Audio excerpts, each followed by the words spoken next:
ambition is the great fire. It's the liberator of the unconscious person, you know? It's like the first requirement of all action. I have no fear. I have only ambition, and I want mine, and I will do anything to protect and feed my family. You motherfuckers that are coming up in the game now, I don't see a huge difference. I don't feel what the fuck they're saying.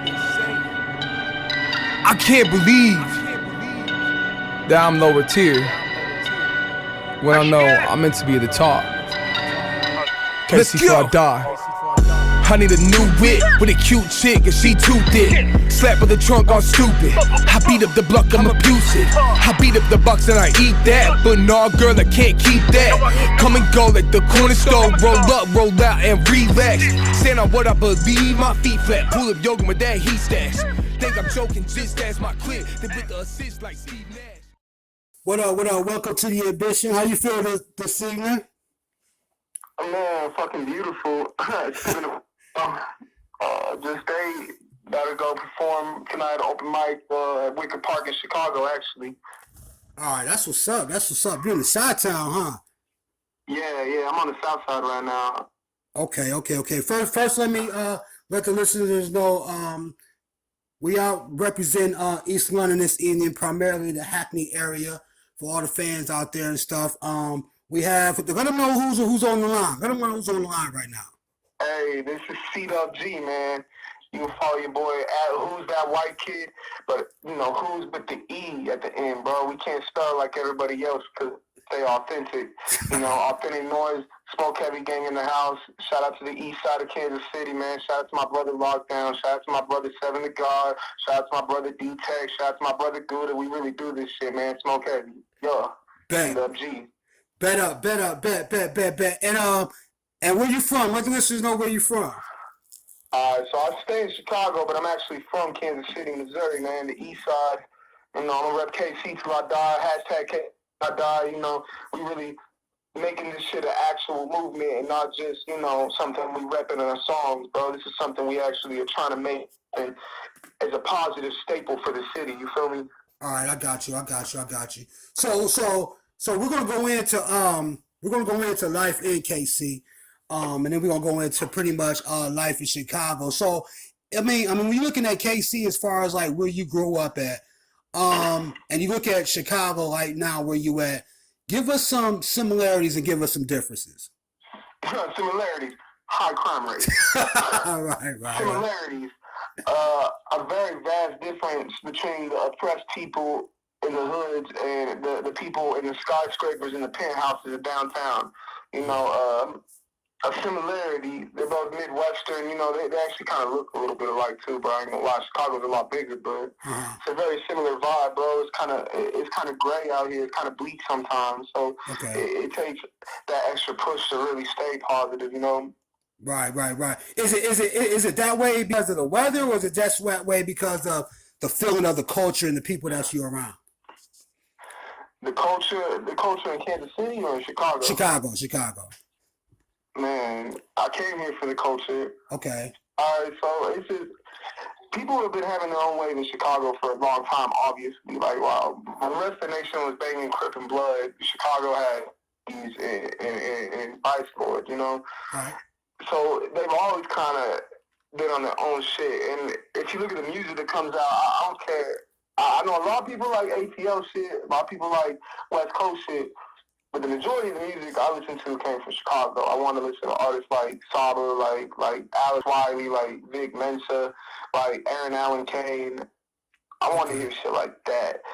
There's a lot of it seems tied in with gospel in a way, man. It's real soulful, and I'm a big fan of neo soul. I like to listen to a lot of Erykah Badu and like Lauryn Hill.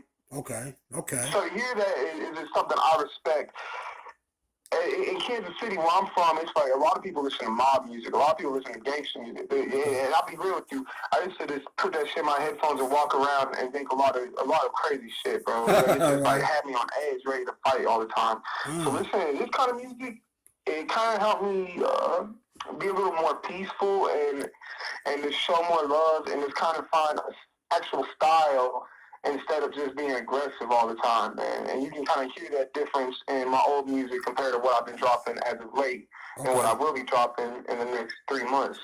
Okay. So the culture is beautiful here, man. It's much appreciated. Much appreciated. Right, because people really believe that Chicago is just all shoot 'em up, bang bang, and just the drill music and all that type of stuff. So I mean, you can't get it twisted, and you gotta respect it too. Cause like I live in Inglewood right now, bro. Like I live in no bullshit. The building across the street from me, actually, Chief Keith's grandma used to stay there. Is what everyone's been telling me. Right. Like I'm like 6 blocks up from where Lil Durk stayed at. Like I don't know, man. It's something you have to respect because that is part of the culture here as well. Right. It's not really what I vibe with personally, but it's part of the scene. So yeah, that's partially accurate, man. There's a lot of that shit, that drill music. Right. And I ain't gonna lie, I get lit to it because I'm a hyphy individual, bro. And like I said, I came up on mob music. So for me, it's kind of like two sides of the same coin. Mm-hmm. You know, I like to headbang. I like to wild out. I like to break. Like, I like to do random ignorant shit still. And it ain't something I'm necessarily proud of, but it is a part of who I am as a person. Right. So it's got its place, man. But it's like, as far as drill artists I listen to, like, I really like Lil Bibby.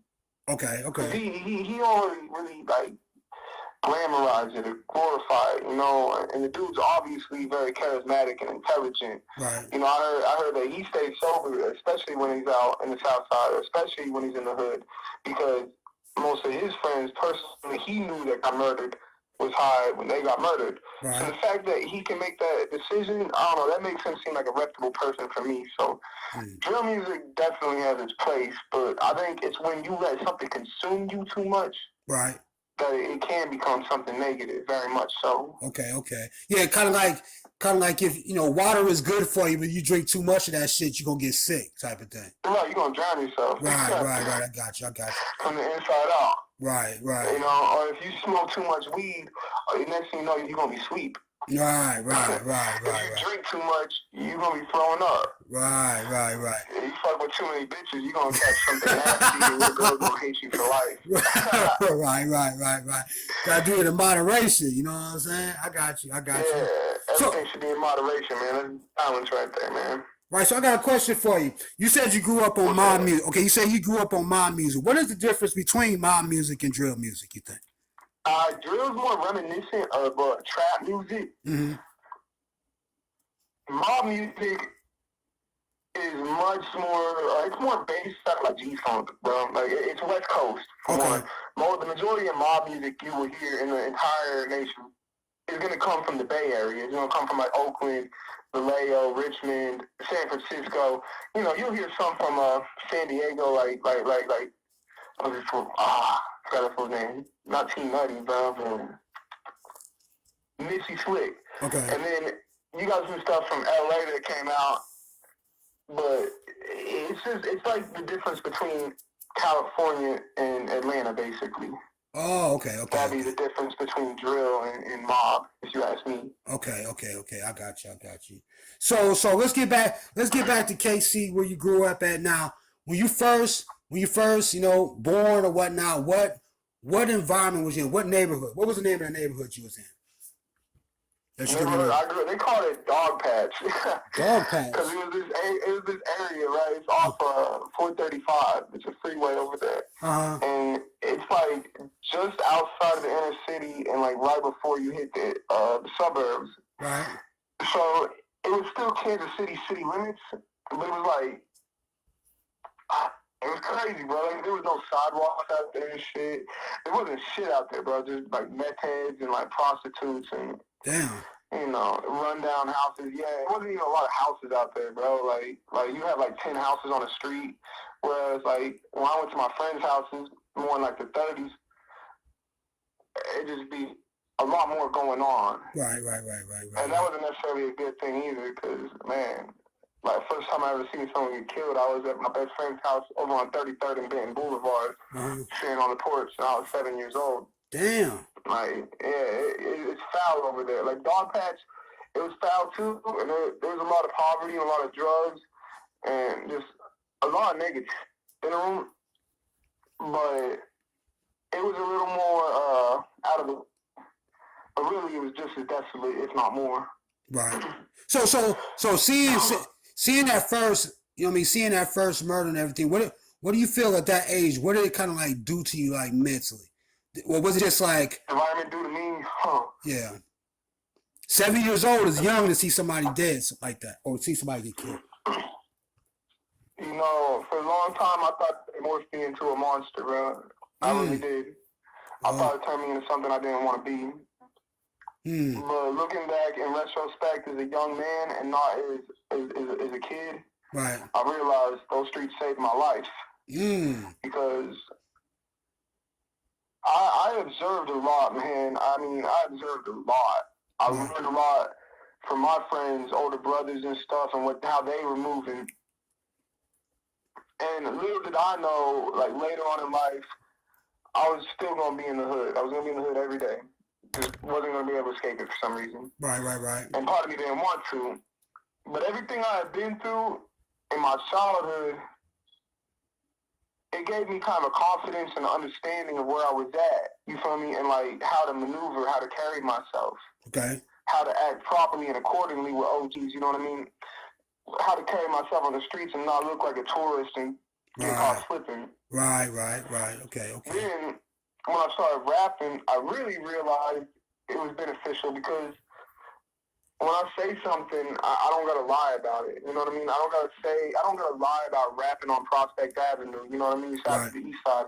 I don't gotta lie about living in an abandoned house on East 9th Street. You know what I mean? Right. I don't gotta lie about being in a homeless shelter on 9th and Harrison and none of that, bro. I don't gotta fake it. I don't gotta fake skipping school at Northeast High School and going hanging out at Choritos or hanging out at Al J's barbershop. It's just part of my life. Right. You know? So as the person I am today, yeah, it most definitely saved my life. And it was a blessing to go through the struggle, man. Okay. It really was. Even though I think it's unnecessary that people have to go through it at all, the fact that I did go through it, it built my character and it's made me the man that I am today. Right. I got you. And when we're looking at Dogpatch and everything, was there a specific reason why it was called that? Man, because I guess back in the day, bro, it was just like, it wasn't technically Kansas City or Independence like 50, 100 years ago. Right. It was just uncharted territory. Right. And I don't know why they call it Dogpatch, though, to be real with you. I still don't understand that. But that's the name for it. Right. If you go out and ask people about Dogpatch in Kansas City, they're going to know about it. It's Blue Ridge Boulevard, man. I grew up right off 35th and Blue Ridge. It's actually about 5-6 blocks up from the Royal Stadium. The Royal Stadium's actually in Dogpatch. What? Yeah, the Royal Stadium and the Chiefs Stadium's in one of the most dangerous neighborhoods of Kansas City. And I used to always. I'm not even playing, bro. I'm not even playing with you, bro. I used to always wonder that stuff, like how they had them stadiums in the hoods like that. Is it because of the property value or something, or what the hell? You be thinking, man. You be thinking. I don't know, man. There's a lot of speculation on that, bro. Because for a long time, Kansas City was letting its inner city die, bro. It was just dying. When I was a little kid, downtown Kansas City was falling apart, and it was like a ghost town. Like there was nothing out there except for like the Social Security office, the food stamp office, and some haunted houses. Okay. Like, they definitely fixed it up. You know, and it was crazy because as a little kid, bro, it was all these skyscrapers, high-rises and stuff, really old, beautiful buildings, just like any other city that I've been to. Right. So you could feel that at one point, Kansas City was definitely a thriving place. But at this period in time, it was just dead, bro. It was just desolate. It wasn't shit. Wasn't no reason to be out there. So I think part of the reason they had the stadiums built out there was either to, A, cause the death of the inner city so they could rebuild it. Right.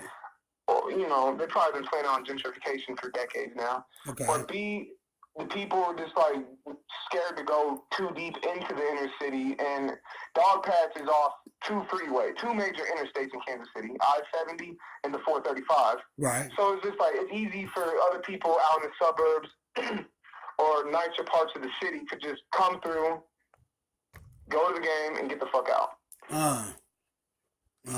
So it might be one of the two. I couldn't personally tell you. Okay. I'm always questioning people's motives, though. Right. I got you. So when we look at the Dogpatch again, was the whole area just bad business? 'Cause I know you said you learned a lot in the area, but the types of people, because you had mentioned, it was prostitutes, it was meth heads, it was things like that. What were the good sides of that area to give it some balance, or was there any balance? It was far and few in between, bro. Okay. The one good thing was my grandparents lived across the street from us. Okay. My parents. All right. And they'd actually built that house.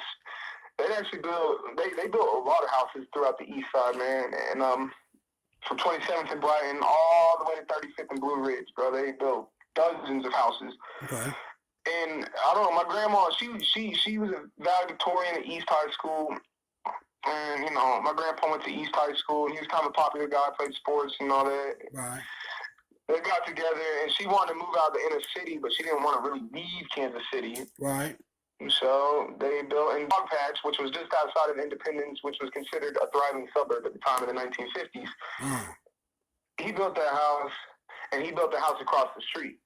And I grew up in that house, and him and her living across the street was the best thing for me, because no matter what, there was always Christmas there. And every year, my whole family, even people, a lot of them I didn't even know, man. They were like Romanos, Malazos, people I do not know to this day. Right. They were there, though. They were there for those events, for those days, for those nights, Christmas Eves in my grandma's house. Right. So that right there brought beauty into the neighborhood. Yeah, so that right there brought beauty into the neighborhood then for you, to be able to go through that. Yeah, okay, I got you. Yeah. I got you. And then also, like, I had a lot of friends, man. I was kind of an outgoing kid, so I didn't really have a lot of friends in the neighborhood, but, like, the bus was just literally 5 houses down, and I get just captured right to my people's houses, so it was cool. Okay. That was a benefit. Okay. And inside the household, you know what I mean? Because you said your granny stayed. So inside the household, were your parents inside the household with you? Was it one or the other? How was that type of family like? You know what I mean? Back then, around like we looking at around like 6, 7 years old around that time. My daddy, he worked a lot. He worked a lot, man. He worked a lot. I gotta give it to the dude. Like, no matter what wound up happening later in life, he worked his ass off. Right. And my mama, she was a stay-at-home mom. Mm-hmm. But she was a pretty depressed woman. I'm not gonna lie. She was in her room a lot. Right. It was kind of hard to get her out. I used to sneak out the house a lot, to be honest, and she wouldn't even notice. Right. Okay. So to be real, like, they were both there, but they really weren't there, man. Okay. I rarely got to see my father. And as a kid, as a little kid, I looked up to him a lot, and we were pretty close. Like, we used to watch sci-fi movies together and shit. When I was like 5, 6 years old, we'd be watching boxing together. Right. I used to try to box him all the time, and we'd play fight. He taught me how to throw hands before I ever had a fight in school. That's what's up. So that was a benefit, That's what's up. Okay. But it was it got difficult. Because especially with my mama's depression and her being as insecure as she was, she kind of started pushing him away. Okay. And so you had that dynamic going in the household, and then you have the dynamic of what the environment is, like right at that point. So at what point did you start noticing art inside your soul, like drawing, singing, rapping, or whatever? Don't even have to be music. It could just be anything artistic. I was always a writer in elementary school. Like, we still talking about elementary school at this point, before the real true metamorphosis. But at the time, I always, my English means whatever, was my favorite part of the day. Okay. Getting to write short stories was my favorite part of school. Okay. Always. Okay, being a writer. Okay. I'd just be so mind blown. Like, I'd read The Lord of the Rings and shit, and I'd just be so mind blown about the stories that I was reading. And then it was kind of plagiarism, I'm not gonna lie, but I'd be, I was taking elements from Dax and elements from Sleepy Hollow, think about Halloween, and I'd come up with a little horse. I'd take something from Starship Troopers. Right. Just write little stories, man. But you're 7 to 8 years old, man. That ain't plagiarizing, man. Kids saving the day and whatnot. Right. No, like I was saying, but that ain't plagiarizing. You 8, 9 years old, man. You know. Yeah, You just testing it. Yeah, you just testing it. Yeah, you know what I mean. You just getting into it. You know what I'm saying? Like all that. I'm sure people when they first start playing basketball, they try to shoot a turnaround like Michael Jordan. You know what I'm saying? Some shit like that. You feel me? When they first start playing ball and shit, you know, you just inspired. Yeah. You feel me? That's all, man. Throwing trash into the trash can in school. Kobe. Yeah, you see what I'm saying? Yeah, you the fadeaway. You start becoming an artist before you realize you do it so much that it's actually a passion. It's something you love doing. Right. That's what's up. So when we look at the art, so it was the writing, and then at what point did the writing? Was it okay? Let's go back. Was it writing just the stories, or was it writing stories and poetry? It was the stories at the time, man. Okay. I didn't start writing poetry until I was 11 years old. Okay. I don't know. My parents had moved me out of the city when I was 10 years old. Okay. I got in a lot of fights, and they were afraid. You know, like they were afraid what might happen because I was getting older in the inner city. Right. And they got a house out in Blue Springs, Missouri. That's out east to east suburb. And I had a hard time fitting in out there, man, because I was just kind of like the hood ass kid, and like my family was poorer than most of the kids over there, and I don't know. I had a hot temper, and I'd fight people in the jungle gym and shit. And like I was also like I was a really bad kid, like slapping teachers' asses, all that, bro. Like I was really bad. And that was just kind of normal. That was normal in the Kansas City schools that I went to. That shit was just normal. You know, we used to talk about trying to fuck the substitutes and all that, bro. Like we were wild, you know. But by the time I'm middle school, I'm with older kids, and they don't even understand. They seem like little children to me. Uh-huh. And so I'm already kind of isolated amongst the people. You know, the only benefit I had as far as popularity was I played football. Oh, okay. Now, there was this teacher in 6th grade, and I can't really give all the details, man, because it's kind of a messed up story, bro. Right. Long story short, she insulted me a lot, man. Uh-huh. And I verbally threatened her. Right. And it was a pretty serious threat. And because of it, I was actually expelled from that school. Right. And I was forced to see a therapist. And the therapist recommended that I went to a mental institution. What? Which, yeah. And my mama just kind of, you know, my mama and my daddy, my daddy, he wasn't really around still. You know, he's always working like 2 jobs, 3 jobs, you know, going out cheating on my mama, you know, just trying to live whatever little life he had left, I guess. Right. And my mama, she was just a depressed mess, and she couldn't handle me. Right. So she dropped me off in a mental institution, and I don't know, man, they were just pumping all these meds into me, and I remember, bro, like, I'm gonna be real, man. Like, I stabbed a kid with a pencil, bro. I was throwing hands all the time, bro. It was just bad. Arguing with people. You was rebelling against that shit. Yeah, I was a young savage, bro. Yeah, you was rebelling. I didn't know no better. But if you look at it, but check it out. Wait. If we look at it though, let's check it out. Even for the listeners and everything.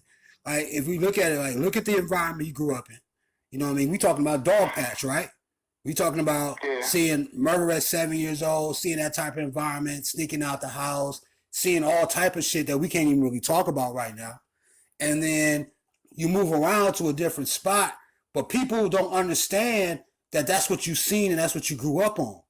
Like people don't understand like that. You know, 11, 12 years old, these kids, they probably never even really been to the hood. Right, you see what I'm saying? I mean, this was before any of these kids probably even seen Boys in the Hood. This is like before 50 probably around. You know what I'm saying? Like the closest these kids understood to the hood was like listening to Dr. Dre or Snoop Dogg, bro. Oh, okay. They didn't know what was going on. Right. Hearing Eminem, that was the closest they could get to the culture, bro. To the life we live. That was as close as they could get. You know what I'm saying? Okay. That's so yeah.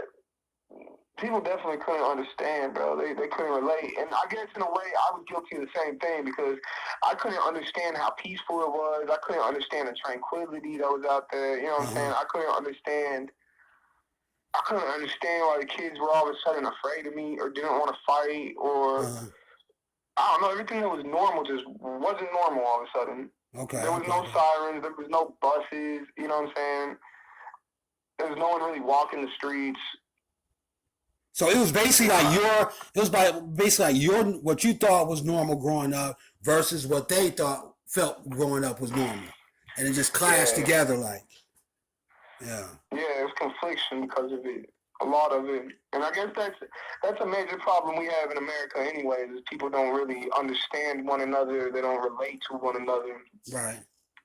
And I mean, we ain't children no more. Like it ain't no excuse. You know what I'm saying? This shit is being pushed in your face. You know what I mean? They read up on it.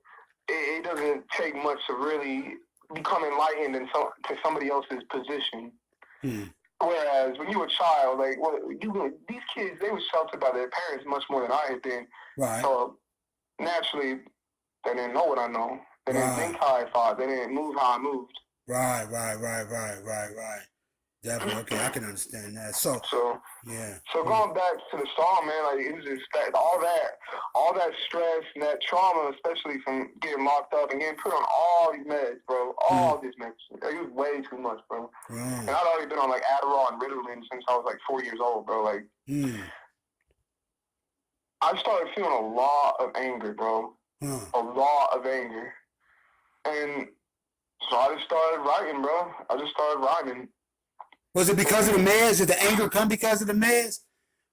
You said what? Or did the anger come because of the meds with what already was going on with you? Did the meds like up the anger, like make you even more angry? I don't. To this day, I'm not really sure. I think it would kind of fuel the anger. I think there was so much hatred inside of me that, it did give me some relief. Like, for all I know, writing these songs might have saved somebody's life. Might have kept me from killing somebody, for all I know. Because I really was wild, bro. And I think there was so much hatred within me that it was hard to get it all out, bro. Like, to be honest, like, a lot of it's out now, and I'm pretty chill now. Right. But I still have it. Like, I still have an attachment to that energy. Like, dude, when I rage, I really rage. Like I was saying with the drill music, bro. Like, I go crazy. Like, if you ever see me on stage, bro, I'm like hanging upside down. I'll be headbutting, bro. Like, oh man, just trying mosh pits and shit, dog. I can't help it. It's inside of me now. It's inside of me. It's part of who I am, bro. Right. But if you see me on the streets, I'm not out mugging people, bro. I'm out saying hello to people, opening doors for old ladies, making the ladies feel pretty and whatnot. Right. Trying to buy the children ice cream. Like, that's honest to God what I'm about now. Right. It's just showing as much love as possible. Right.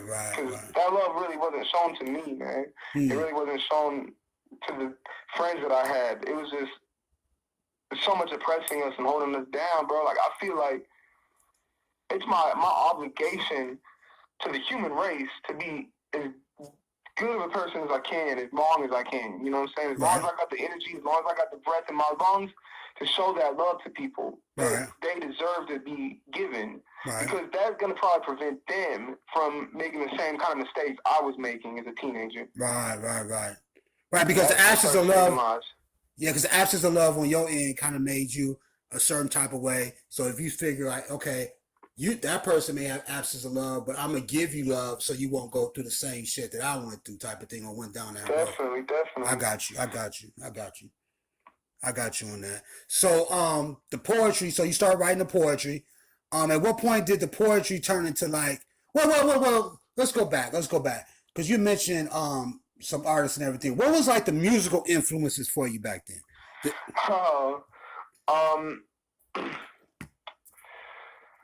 My favorite rapper was DMX at the time. Okay. Actually, he was the first rapper I ever heard. Okay. Okay. That's some good shit right there. DMX, What These Bitches Want. That's the first song I remember for real hearing. Oh, that's the one. That's the one he did with Drew Cisco from Drew Hill. Was that what? Yeah. Okay. Yeah. What These Bitches Want from Yeah, that shit was dope. Latoya, that last verse where he just named off a bunch of women. Yeah. That is fuck. I was like, yes. DMX was the man, bro. Plus, I loved Alita, and DMX was on Romeo Must Die, so it was like, and my pops, he was a Jet Li fan, so he was in Romeo Must Die too, so it was like, I don't know, man. DMX was the man, bro. Right. When he came to the club, he was just shooting up the club, shooting out the windows. He was just such a badass, bro. And he always had the leather jacket too. Right, and like in middle school, bro, all I wanted was a leather jacket. So I related so much. And that song Flipping too, and I can feel that because I was kind of like that. That lone wolf, you know what I mean? That dude that was just by himself because he was too much to handle. Right. I got you. So I related, not just DMX though, like Eminem, obviously. I mean, cleaning out my closet was another one of the first rap songs that I heard. Okay. And Lose Yourself as well. Right. And then that's that motivation right there. That Lose Yourself. Yeah. It was necessary music. I didn't really realize it at the time though. You know, I just remember knees weak, arms are heavy, this vomit down a sweater already, mom spaghetti. You know, he's saying mom spaghetti. It was just like little things like that stick out to a kid because you hear a lot of those words and you don't really understand, bro. Like I remember hearing like shake your tail feather and like pimp juice. Right. We were talking about pimp juice in like 4th grade, but I didn't know what pimp juice was. Right. I was telling little kids like drink my pimp juice. We ain't even talking that smack. Right. All that whoop-de-woo, man, but as I got a little bit older, bro, to be honest, I think my biggest inspiration was Tupac. Okay. The biggest inspiration, okay. Is there a specific reason? I can relate more to him than any person throughout history, I feel like. And actually, as a matter of fact, no bullshit, the dude's on my shirt right now. Like, I have a shirt with Tupac on it. That's what's up. And he was just, I don't know, I related because he had those sides like I did, bro. Like where it's just like 1 minute he's wilding out and he's doing songs like Last Motherfucker Breathing or you know what I'm saying, Holla at Me. You know, they were just wilding out like, bro, I dare you to fuck with me. Right. You know, just kind of even a little bit reflective on what is solid and what sucker shit. Right. The game. And then he could do songs like It Ain't Easy or Shed So Many Tears or, of course, Dear Mama or Changes. That's like the best example. Right. Man, Staring Through My Rear View, that was one of my favorites too. Yeah. So what did you think? I'm going to share with you my favorite Tupac song. You share me yours. What's your favorite one? My favorite one has to be Troublesome, dog. Troublesome 96? Yeah, that's my shit, dog. Oh, yeah. That is my shit. That was a classic. Yeah, that's my shit right there. Wait, Troublesome. That was on the Above the Rim soundtrack, right? No. Troublesome, because Above the Rim had Pain on it. Pain was above the rim. Pain was above the rim. I don't know what Troublesome was on. I'm in high school kicking up. Yeah. Yeah, that was that shit right there, boy. Yeah. To this day, my favorite Pac song is honestly, and this came out after he died. But it's a song called Ghost. Ghost. Okay. Not a lot of people know that song, but it was him talking about his paranoia of death coming around. You know, just that he's gonna die soon. Okay. You know, a lot of people think Tupac prophesized his death and/or even spoke it into existence. You know, the man, and he knew what was going on, bro. Like, he knew what was going on. The man, like when he said that he would spark the mind that'll change the world, I guarantee you, if a true leader and or martyr comes and saves the fucking world, he'd have to list Tupac as an inspiration. Right. As a model for what he's building towards. That's what's up. Okay. Tupac, DMX. Hey, that's a lot, man. Tupac, DMX, Aaliyah. All that mixed in together. So you started. So once you listened to all those and you had your poetry going, at what point did you start like, okay, I'm gonna write my own shit? I'm about to put my own shit down. a few years later. Okay. I mean, like I was still wilding, man. I didn't. My bad. I was still wilding a lot. Just not really caring. And honestly, bro, I gotta be real. Like 7th, 8th grade, 9th grade, I was more concerned about pussy than anything. Right. In the world, bro. Like Right. women. Right. And it's funny because 9th grade, the girl that I was dating, her older sister listened to a lot of Jay-Z and a lot of Eminem. And at the time, the girl I was dating, she listened to a lot of emo music, which I listen to a lot of rock and roll too, bro. Like I'm really big into Red Hot Chili Peppers, Nirvana, Alice in Chains type shit. Okay. Blink-182 is one of my favorites as well. Yeah. So we listened to a lot of that together, like a lot. So I was going through this phase because I was dating that girl where it was like Red Jumpsuit Apparatus, My Chemical Romance, Blink-182. Yeah, I remember My Chemical Romance. Yeah, I remember that shit. Yeah, they're shit. Wait, hold on. We speaking of rock and roll. Hold on one second. We speaking. Wait. I'm gonna ask you a question. We speaking of rock and roll, right? Did Blink-182 sing that one song? I'm trying to remember. That one song was like "Sleeping with the Clothes On at Night." Oh no! Who's that though? Who was that though? Please tell me. Yeah, that song. Yeah, cars in the front yard. Cars in the front yard. Yeah. And I'm sleeping with my clothes on. Yeah. That was lit. This band called Lit. Okay, lit. Okay. All right. You know that song? That's a good song, though, man. Yeah, I like that shit. That was my shit right there. Oh, that was my shit. I gotta confess on that.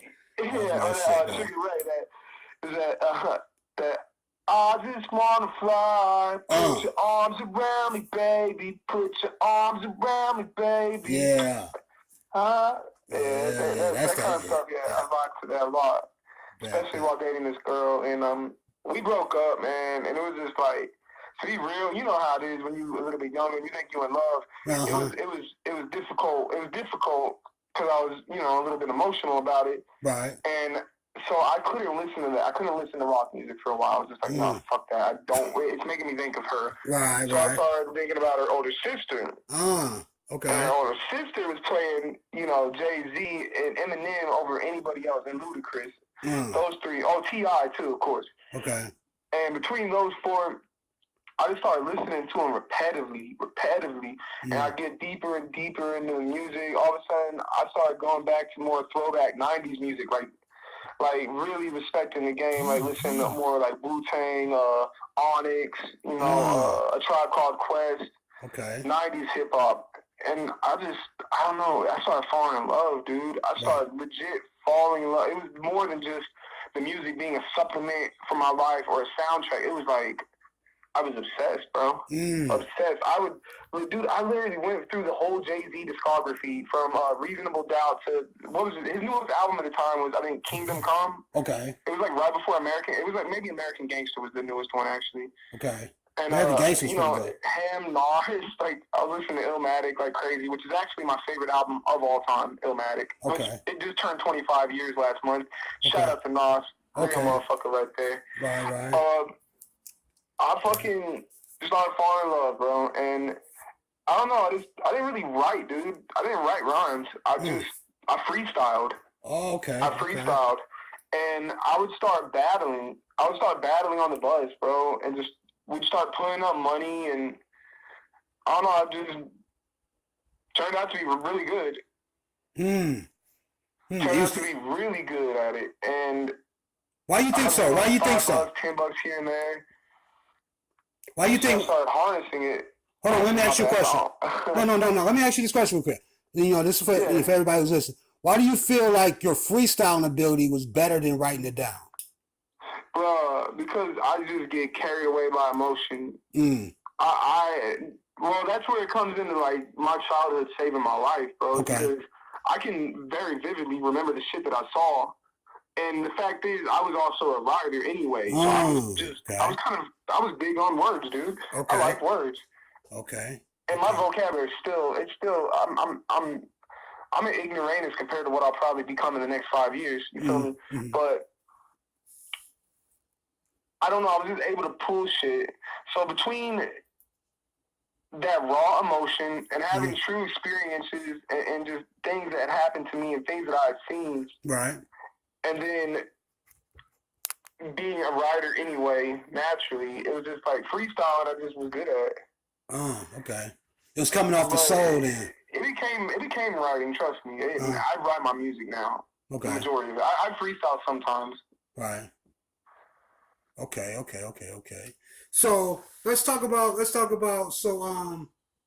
high school, man. When you stepped up into high school, we figure like you 15 years old. At least in the Midwest, you probably like 15, ninth grade.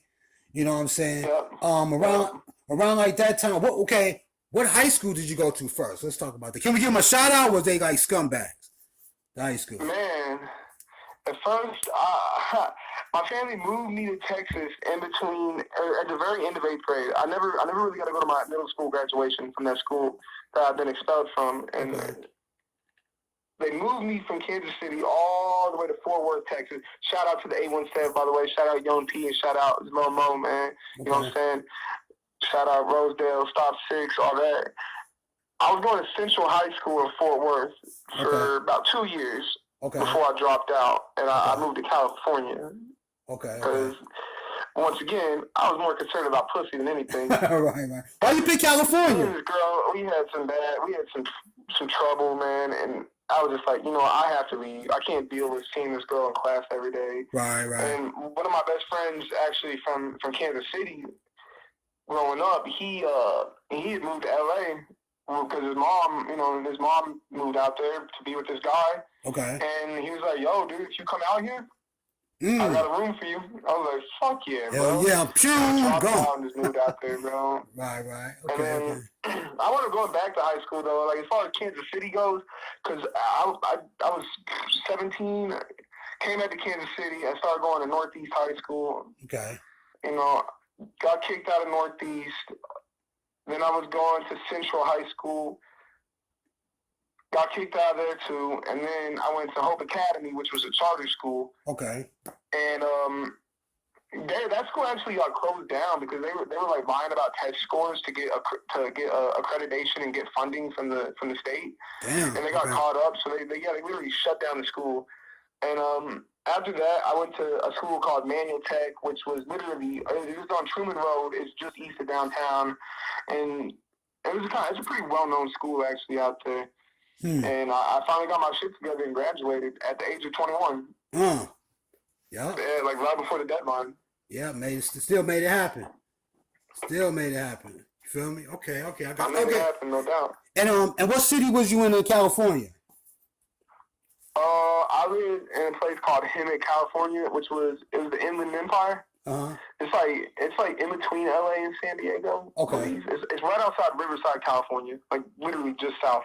South of Riverside. So if we're looking at Fort Worth being there for a minute and everything, and we're looking at that shift, California, because you got to look at the journey, right? You was moving to different spots. You was going to different places.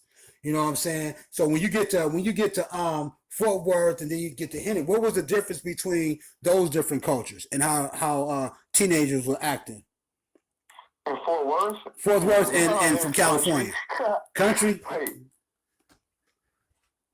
It was weird. It was really weird for me. I mean, like, honestly, dude, Texas was weirder for me than moving out to Blue Springs was. Because it was just like, the kids were really country, bro. There's a lot of rock music and, like, I don't know, man. It was just a totally different vibe. There was a lot of emo kids. I had never really experienced anything like it. And I had a really, really, really difficult time fitting in at Central High School in Fort Worth. Okay. You can ask my boy D Tex. He could tell you, I was having a hard time getting girlfriends out there. Right. I was having a hard time making friends. Right. Whole different culture. It wasn't shit for me out there. Right. Whole different culture. I feel in that. Okay. And then when you was in these different high schools or the multiple ones that you had said, what point did the music hit you again where you started like putting an actual song together and getting into the studio? I I think the first time I went to the studio, I was probably about 19. Okay. I think, like, an official studio. Okay. When you say official, what you mean by that? I was in school in Kansas City. I was going to Hope Academy at the time, I believe, within the first time. And I don't know, I was just selling drugs, bro. That was like, I trapped, I fucking worked full time running food, and I had a house with my grandma, and it was just like, I had a homeboy, his name was Pal Juan, and him and his family had moved to America from Nigeria, and I was so cool with him. He knew English and shit, of course, because actually a lot of people in Africa know English. Okay. So we freestyle, but he could just bust. He started busting fucking Nigerian, dude. I thought it was the coolest thing. And he's saying his language too, mixed with the English. Studio in his house on St. John in North Quincy. And I don't know, man. I just went there and we started recording freestyles and just kicking in there, smoking. That's kind of how it started, bro. But it wasn't nothing too special, and I never even turned it into a CD or to a project. I never really released anything, to be honest, bro. And I'd be surprised if they even had those files. Really getting into the studio, I think the first time I seriously did it, I was like 21. Okay. But I didn't really start rapping until just before I turned 23. Okay. And I'm 25 now. Like it's been 2 years, almost 3 years now. Okay. But I've been a rapper. Okay. And okay. It's still pretty new to me. Okay. And explain this to us is when you first the real studio, right? In your 20s and everything, what did it feel like being in there to record for the first time? What was that feeling like? I was nervous and I was afraid I was gonna suck. Okay. Honesty. Honesty. And I remember it was lit too because I had this rapper, shout out Young Twan, you know. I liked his music so much, and he told me he would do a verse for me for an undisclosed amount of money, and it was low price, and I was like, yes, you know, he's like one of my favorite rappers at the time. Right. So I paid it to him, and we went to the studio. Shout out Jazz Brewer at 64111, by the way, you know, over on the west side of Kansas City on Summit. And hey, follow the man at 64111 Studios. Dude is one of the highest quality studios in Kansas City. Okay. Much love. Definitely shout out that. So I'm in there, and he's in there, and he brought in a few other people, you know, shout out Cuz, he was there. He had some chicken wings, being stingy, not trying to share with nobody. I remember that. And they brought some shit. They brought some women, too. And, you know, they smoked a blunt with me, bro. And I don't know, I just started thinking too much about it. I was like, oh, man, fuck. Right. I'm gonna embarrass myself. I'm gonna embarrass my fucking self. Watch. Anyway, I hit it. And I thought it was garbage. I ain't gonna lie. But everybody in the room was just looking at me like, this white boy just gassed it. Right. Killed it. Right. And that day, actually, Young Twan was like, bro, if you want, I'll tell you, we got a studio on the south side, and if you want, we can go there and you can record some more of your songs free of charge. Damn, like, that's what's up. So I literally, dude, I had work in like 2 hours. I literally called in, bro, just to go to their studio and hang out. And to that point, it became kind of addictive. Okay. And the only reason I started getting sidetracked was I was, you know, 21. I was really concerned with partying. I was really concerned with, you know, drinking, smoking weed, and fucking bitches. That was it. Right. But you still gotta experience life, right? You gotta still experience life. It's still a journey. You know what I mean? Right. You know what I'm saying? That's still part of life, man. But still, whatever. You know what I'm saying? You gotta know when it's time to work, man. Because right. I became kind of a workaholic in the last 7 months. Mm-hmm. It was actually the day Mac Miller died, bro. Like, I mean, like I've been working previously. Right. You know, I've really been consistently working since about last January, just consistently pushing. I started going really hard 7 months ago, and I don't know, it's paid off a lot, bro. I've seen a lot of momentum. I've got thousands of views. and I even like started taking it like paying for promotion, or actually, you know what I mean, like going out of my way to perform in different cities. Mm-hmm. You know, since September, I've lived in Kansas City, I've lived in Columbia, Missouri, I've lived in Fort Worth, Texas, and now here in Chicago. I've been living here in Chicago since April 5th. Okay. Okay. So it's all been for the sake of expanding my fan base, because I'm 25, bro, and I honestly got started pretty late.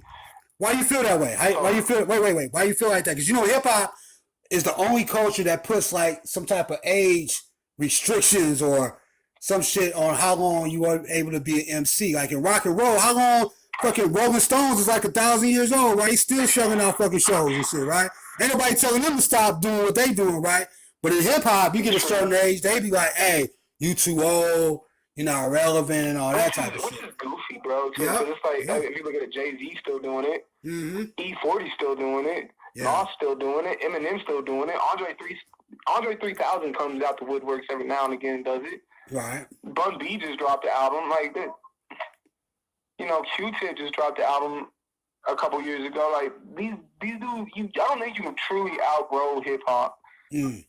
Talib Kweli, he still does it. Black Thought still does it. Right. And so, but then again, I look at, I don't know, man. Maybe sometimes it's like you look at people like Lil Pump or 6ix9ine, and you're just like, dang. Instead of being a drug dealer at 17, I could have made music. Right. Instead of going to jail all the time. Mm-hmm. But then look at this. $1 million. Yeah, but look at this. You still need the experience to be able to put it into the art. Right? You know what I'm saying? Because if you look at Lil Pump, look at Lil Pump, or look at 6ix9ine, what they talking about really ain't shit. But when you get on the mic, you talking about the struggle. You talking about like being in crazy situations and how to survive that. Like you talking about something totally different. So in order to talk about that, you had to have those kind of experience, which separates you from them. What makes you better than them?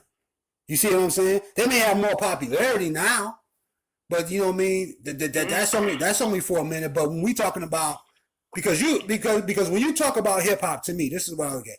You say you studied the game, like the old school way. You feel what I'm saying? Being an MC and wordplay, they don't do none of that shit. They just be saying where the fuck ever over a hot beat. So you different. Like you approach it differently and you deliver it differently. You see what I'm saying? So I can't say necessarily like, yeah, you should have did this at this amount of age. You still had to live. You know what I mean? To be able to put your style of art out. You see what I'm saying? Yeah. Dude, my friend's cat is laying on its back right now with its paws like it's laying like a straight human being right now, dude. I listen to everything you said, though. I really appreciate that you noticed that in me too, bro. Like, yeah. I'm a student of the game, and I don't know, man. Just like I feel like the street saved my life, like the East Side saved my life. Right. I feel like hip hop saved my life, bro. Without it, I might be dead by now. Damn. Yeah.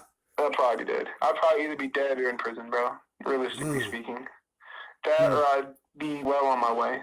Right. Huh. So let me ask you this.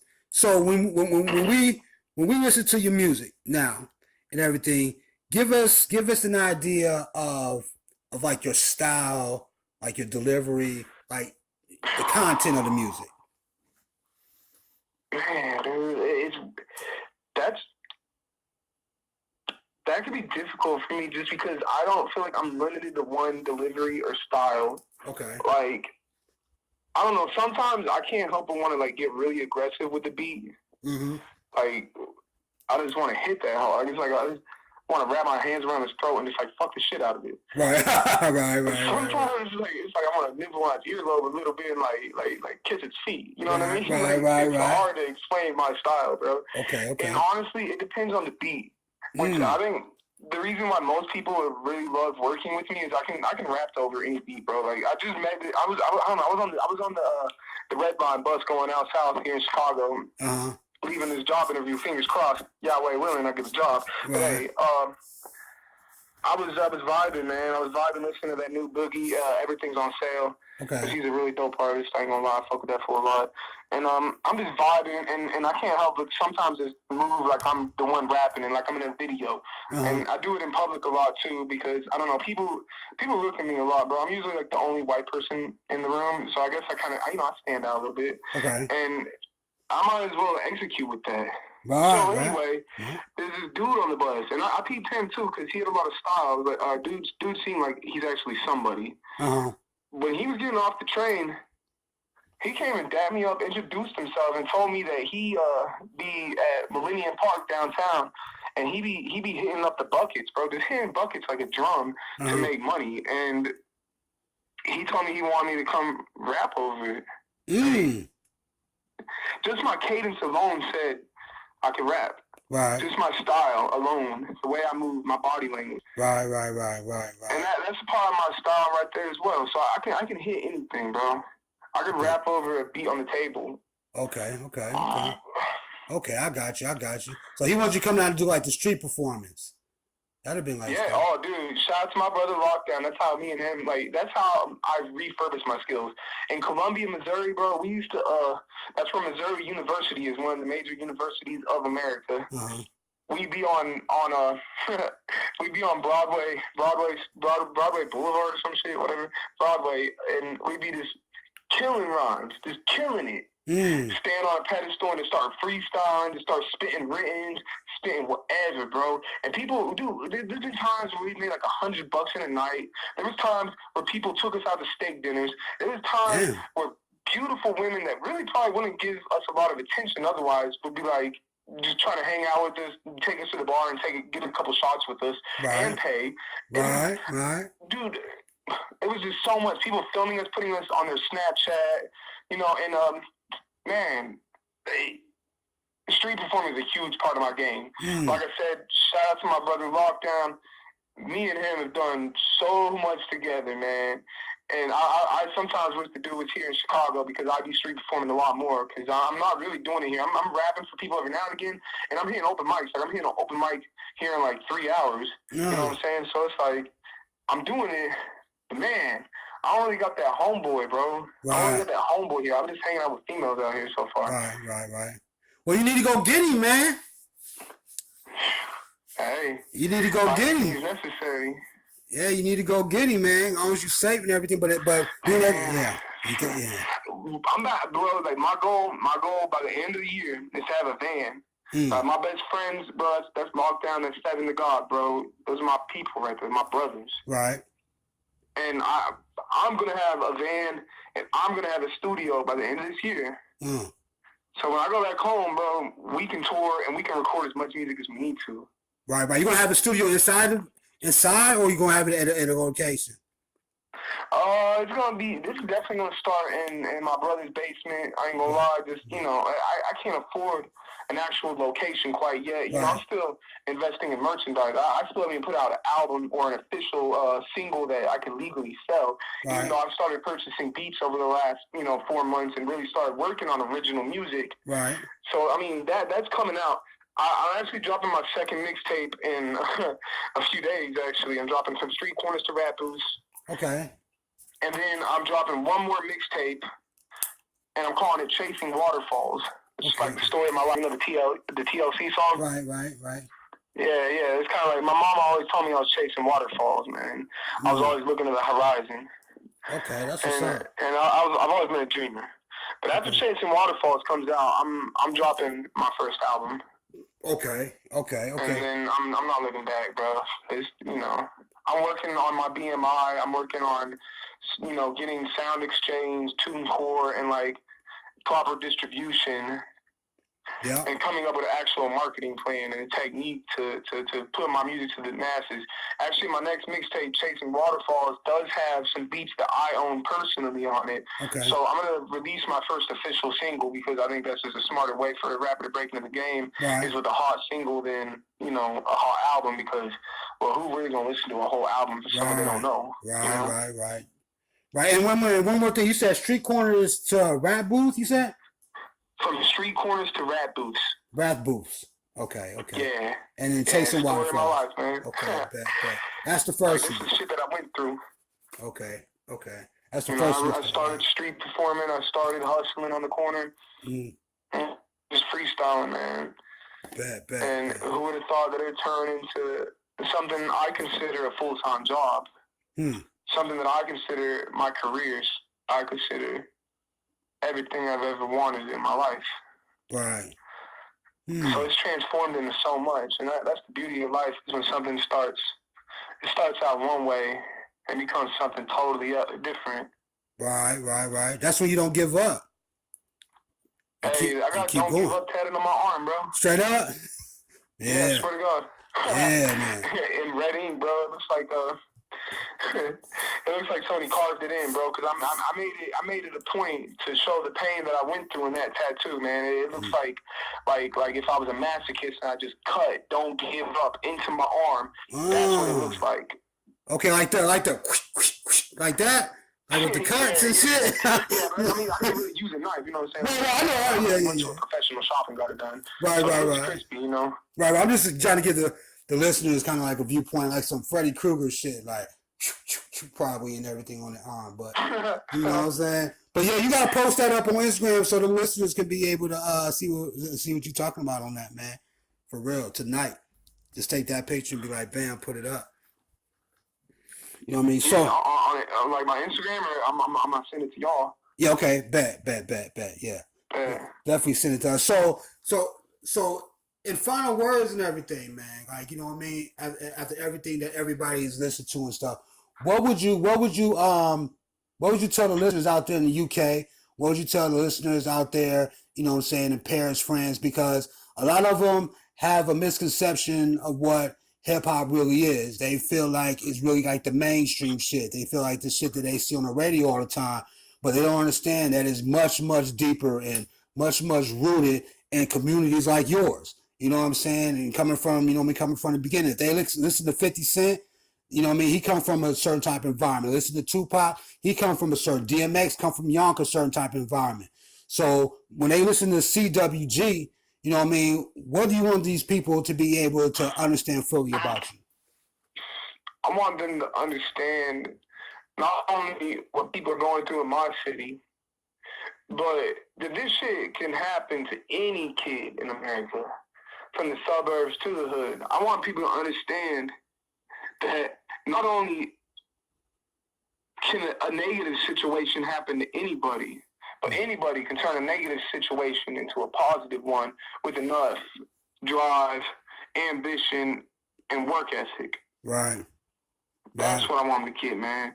And I definitely want to understand my city more than anything. But the more I travel, the more I realize, bro, from hood to hood, it's the same shit. And it really is. So I think hopefully my music will bring people together. Like, I want people to realize that our struggle is not so different after all, man. From Chicago all the way to LA, all the way out east to like Philadelphia or Baltimore. It's the same shit, bro. Down to Atlanta to Houston, it's the same shit, ghetto to ghetto. There you go. Because there's a lot of ghettos out in London. Hackney is a ghetto too. You know what I'm saying? You know, so you know, it's just that's important because a lot of people do feel like how the ghetto boys used to say, like, your ghetto is no different from mine. Willie D said that, I think, in one of them albums and everything. You see what I'm saying? So it's different rules. You know what I mean? You know, that type of shit is like, you know, you may have to go talk to somebody if you want to do something in that neighborhood. In some neighborhoods, you probably don't have to do that. You know what I mean? You got to know who people are and everything. You can't probably talk shit to that person really, or really get ready to shoot at that person and shit over some, you know, something petty. You gotta figure out who these people are and shit. Because there might be repercussions behind that. You know what I'm saying? So definitely good to have you on the Ambition, man. And I'm gonna talk to you real soon. And I'm gonna let the listeners know we do have a part 2 to this, because our part 2 is pretty much we're gonna get off into some revolutionary shit. So CWG gotta get out there and perform tonight and do what he gotta go there and do. But yeah, we're gonna talk about some of that too. We're gonna get on that side of the coin as well and go really much deeper into this young man as his journey into hip hop and into the world, get his music out there. I look forward to that. Definitely. And I will definitely talk to you soon, all right? Most definitely, man. Y'all be easy. All I right. appreciate y'all. Shout out to the Ambition, by the way. Hey, shout out to you. Shout out to Alicia. I appreciate the opportunity to vocalize myself like this. No problem, no problem. That's what we're here for, man. But you're from the Midwest, man, so you kind of special on our end too, man. You got a good message. You got a good message, man, and everything like that. So we definitely got to get that out there to the people. I'm gonna keep putting it out to the people, man. I appreciate that recognition. For Bet, real. bet. We'll talk soon. All right, one love, man. Later. Love.